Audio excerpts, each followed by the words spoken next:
हर हर महादेव मित्रों, बाबा शिव की कृपा हम सब पर बनी रहे, सुख सौभाग्य की प्राप्ति हो ऐसी हम कामना करते हैं। समय पितृपक्ष का है तो चर्चा भी हम पितरों से संबंधित करेंगे। आज का मेरा विषय यह है कि हम पितृपक्ष में किन चीज़ों को खाएं, किन चीज़ों को ना खाएं, किस चीज़ का हम परहेज करें जिसके आधार पे पितृ दोष का दुष्प्रभाव हमारे जीवन में कम हो, जिसके आधार पे हम अपने जीवन में पितरों का आशीर्वाद प्राप्त कर लें। इस चर्चा को करने से पहले मैं आपके साथ कुछ विशेष बात करना चाहता हूं, इसे आप ध्यानपूर्वक सुनें। मित्रों, यदि आज के समय में यदि 10 लोग कुंडली चेक कराते हैं, उसमें से 8 लोगों की कुंडली के अंदर पितृ दोष का दुष्प्रभाव मिलेगा, यानी पितृ दोष मिलेगा। क्या आपने सोचा इसके पीछे क्या कारण है? इसके पीछे का विशेष और मूल कारण ये है, इंसान का जब जन्म हमें मिलता है तो हमें जिम्मेदारी भी मिलती है। जैसे भौतिक जीवन में आप बात करते हैं तो आप जो देखने पे विश्वास रखते हैं, जैसे आपकी संतान आपको दिखाई देती है, आपके माता पिता आपको दिखाई देते हैं, आपको पति व पत्नी दिखाई देते हैं, आप इनके प्रति जिम्मेदारी को बड़ी ईमानदारी से निभाते हैं। ठीक उतना ही दायित्व तो हमारा पितरों के प्रति बनता है, हमारे पूर्वजों के प्रति बनता है। क्या हम पूर्वजों के प्रति किसी जिम्मेदारी को निभा रहे हैं? क्यों नहीं निभा रहे हैं? क्यों नहीं निभा रहे हैं? क्योंकि वो हमें दिख ही नहीं रहा है। जब हमें कुछ दिख ही नहीं रहा है तो हम उसके प्रति जिम्मेदारी कैसे निभाएं? मित्रों, ये चीज़ का आपको ध्यान देना है। भौतिक जीवन के अलावा एक आध्यात्मिक जीवन भी होता है।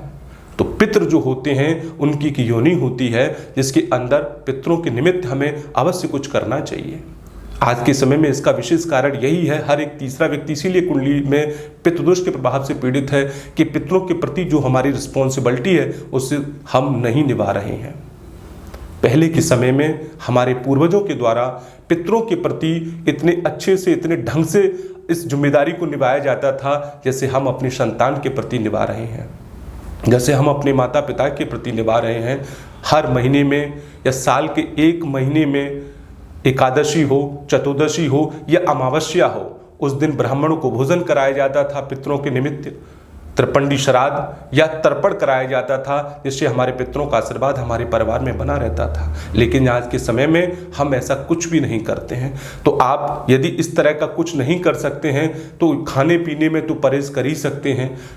तो ऐसा हम क्या इसके अंदर आपको गाइड कर रहे हैं कि जिसके आधार पे आपके पितरों का दुष्प्रभाव आपके जीवन से कम हो, उनका आशीर्वाद आपको प्राप्त हो, जिस प्रकार का भी आपके ऊपर पूर्व जन्म का ऋण है उससे आप मुक्त हो जाए।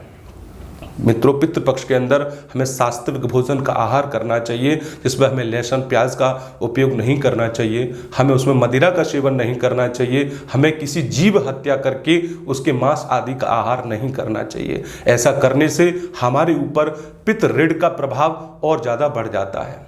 इन समय के अंदर ही आप इस चीज़ को अवॉइड करें। वैसे तो ये है कि ये हमें कभी नहीं करना चाहिए, लेकिन फिर भी आपकी बॉडी यदि इस चीज़ से ऐड हो चुकी है तो आप केवल पितृपक्ष में इसका परहेज करिए। दूसरा, आप किसी वाहन आदि का प्लान कर रहे हैं, भूमि भवन का प्लान कर रहे हैं, लेने या बेचने का, तो उसको इस बीच में मत करिए।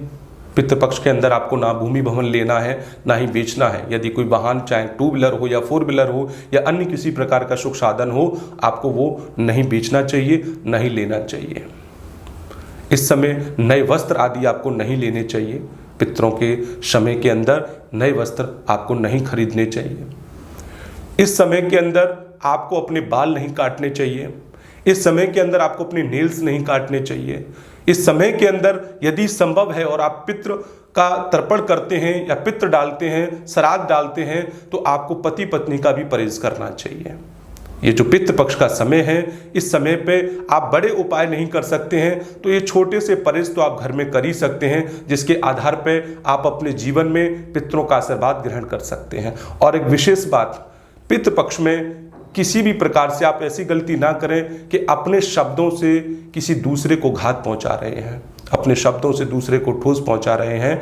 इस समय में केवल आत्मा का सारा कार्य आत्मा का होता है। इस समय कहीं ऐसा तो नहीं कि आप अपने शब्दों से किसी आत्मा को ठोस पहुंचा रहे हैं।